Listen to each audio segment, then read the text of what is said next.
বর্তমানে বেশিরভাগ বাবা মা সন্তানের কেরিয়ার গঠনের উপরে খুবই গুরুত্ব দিচ্ছেন।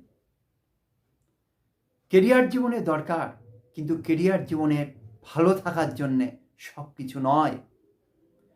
প্রচুর কেরিয়ারে প্রতিষ্ঠিত মানুষ আছেন, তারা পরবর্তী জীবনে ব্যর্থ হয়েছেন।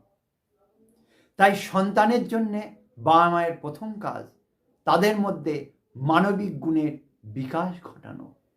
এই মানবিক গুণগুলো হলো সৌজন্যবোধ, আত্মবিশ্বাস, আত্মশ্রদ্ধা, উদ্যম, পরিচ্ছন্নতা, নিয়মানুবর্তিতা, ধৈর্য ইত্যাদি।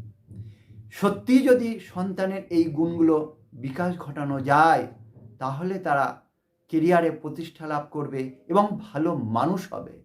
ভালো মানুষ হয়ে দেশের বা দশের বা নিজের কল্যাণেও কাজ করতে পারবে।